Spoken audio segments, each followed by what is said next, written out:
Sometimes when you made it to a certain spot or whatever, you like comparing.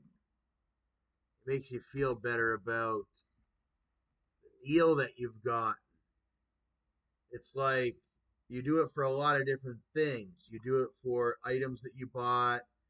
You might have bought it for $500 at a certain time. You saved up and bought it, and then you go and compare the price a month or three later after you've been enjoying your product or the item that you bought, and you see that it's now up for another price like 600, and that would make you very happy. Wow, I got such a great deal at the time. Now they've increased the price to 600. But it can go the other way too, and they could decrease the price. Sometimes you're in the mood for apples, sometimes you're in the mood for oranges. Sometimes you're the only one with the apples and the oranges.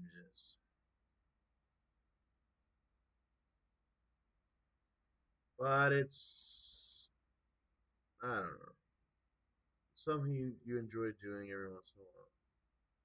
But then it gets to the point where you have to stop comparing yourself to others or etc. etc. Then it could become a disease.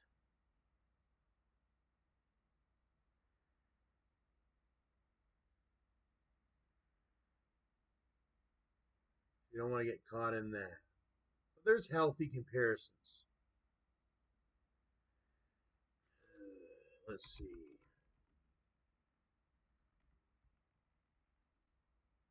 Healthy comparisons. 4 ways comparison is healthy for spiritual growth. What is the comparative and superlative form of healthy? Well, healthy and comparative is better and superlative is the best. What is the superlative form of healthy? Healthiest, and the comparative is healthier. What is an comparative of healthy? What the heck is this? I think this is just a bunch of. This is the exact same thing over and over and over again into a paragraph. Look, see here, it's just the exact same. I wonder why that popped up. In fact, the healthiest form of competition may be one in which you're simply competing against yourself. When you focus on setting and meeting your goals and continuously challenging yourself to higher levels of to achieve higher levels of success, you will naturally be focusing on the process and analyzing how you can improve yourself. Like they say, a lot of my competition, they always show the webcam or whatever. And I say, well, some of the videos you don't really need to show the webcam. You got all types of illustrations to. I say that some videos my viewers like to get deep into the illustrations because I've made some great hit videos before. And all I ever did was just do voiceovers, and they made me hundreds of thousands of dollars just with my voice and the internet. So that's why I came up with this channel now. It's like I'm doing everything that I used to do, but now voiceovering all different stuff instead of just the offers that I used to do. It's doing all right. But the offers that I used to do it for were very high paying offers. But it's a nice, hearty, and healthy channel. You are what you eat.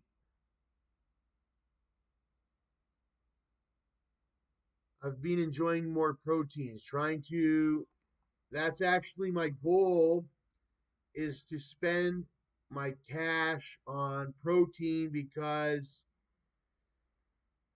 sort of carbohydrates are more easy to get for me and protein is harder. So I need to get my proteins. I'm thinking a lot of ground beef, sausages, stock up on protein so I have them in the freezer. And also vegetables with the good fibers and vitamins and minerals. And then I do like to have some sugary options because when I run low on my sugar, it's unbearable. I like to have a certain amount of sugar.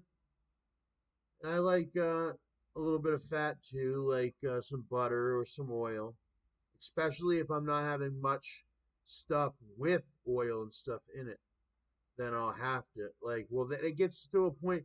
Then you get sick of the oil after a while, and you just want some stuff where it's with no oil. But generally, right now, I like some oil and all that. Well, butter more specifically. I love butter.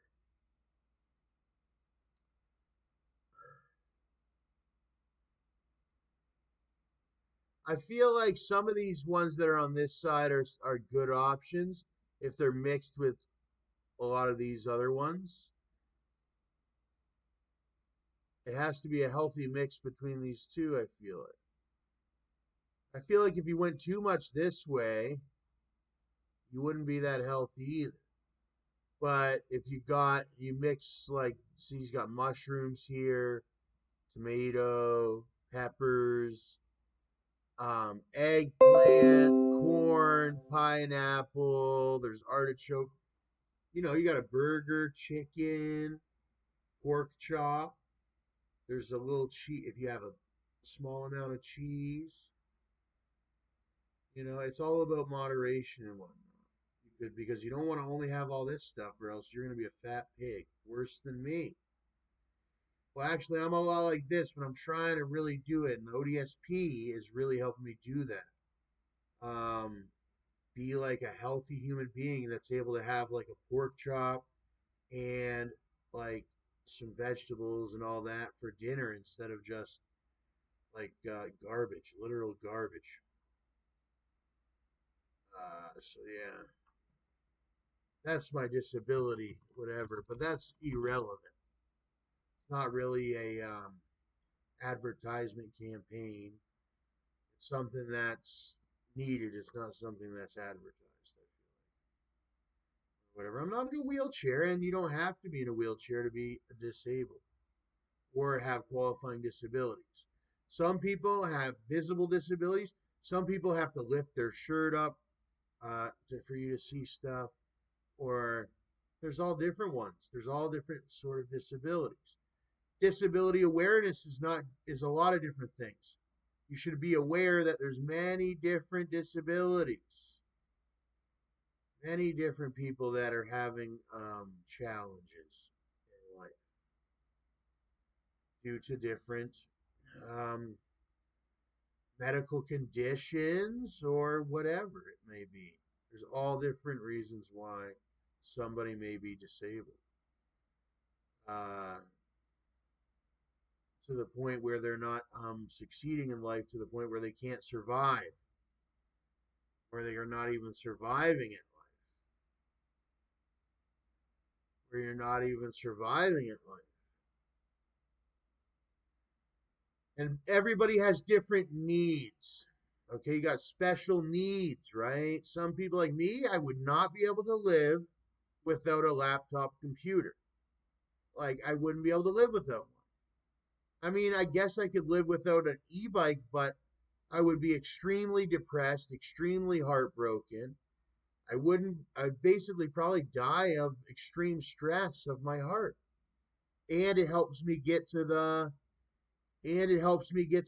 store. I wouldn't be able to even go get groceries or nothing without my e-bike that I've just got. Some people have these very fast electric wheelchairs. They go fast. I've seen them zoom with them. And then you have me that has my e-bike or whatever, and that's what I got. Or whatever. It's like a moped. There's all different ones. And I've even considered one of these ones, believe it or not, but I don't need one of those ones because one of these ones are more for somebody that actually needs to sit down and move like that at all times or whatever. Me, I just need transportation to get to the store because long distances and stuff are like unbelievable. Yeah, but it's about the support. It's about the support. I mean, what can you do if like literally eating you alive every day on your right to have something or whatever. It's got to be something that's accepted. So everybody knows I have the e-bike in the community or whatever, and blah blah blah. But there's another person that has an e-bike. They have a different e-bike. They got a one of those mountain bike e-bikes, which are pretty expensive, but I can't get one of those. I can't use one of those mountain bike e-bikes. I had to get one of the different style e-bikes because my buttocks is far too big to be on one of these small bicycle seats. It would hurt it because I've tried it. I've tested out bikes and like that, and it would hurt and all that. So I had to get the. Well, I was looking at these ones, the bigger seated options like this, and then I was like, well, look at the frame and everything. It's not. And then you see the fat tires, and these are great for some people, and you can get replacement seats with the bigger. But even that for me, I needed like the big motorcycle moped seat or whatever.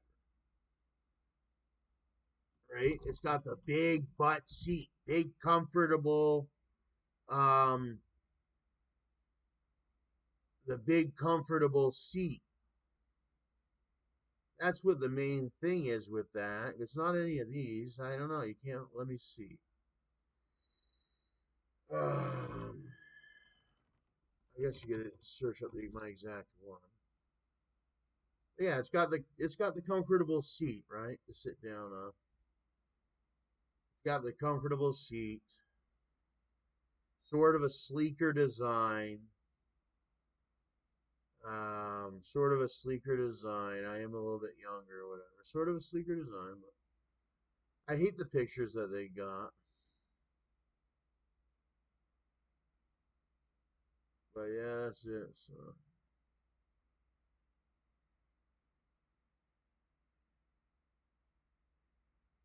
they also got this Leo. My friend would like a Leo, but you can't. They don't have a removable battery for the Leo. Mine has the removable battery that you bring inside. Well, I haven't got it yet. I bought the bike. I paid for the bike. I own the bike. They have many of these bikes. I bought one, and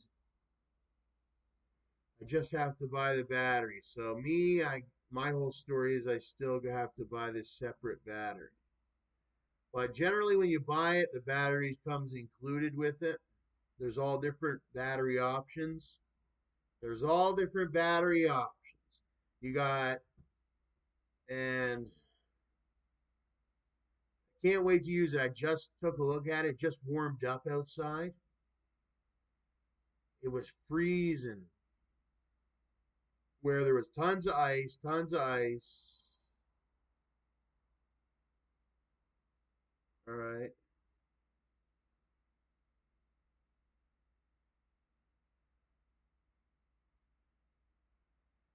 Now it's all melted. All melted. I'll have to do a video, go down, show everyone. It went from ice, snow to melted. And all the ice all around the bike's all melted. My bike's starting to really thaw out. Well, it's thawed out already. It's all thawed out. Well, almost. It has water all over it. It hasn't dried out yet, though. I want it to dry out, thaw out, you know what I mean, all together.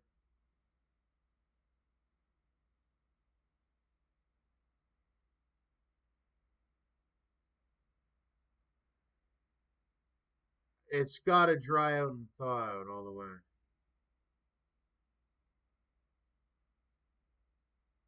It was out there in the complete winter, in like the worst of the worst blizzards in the world that we live in, other than Antarctica.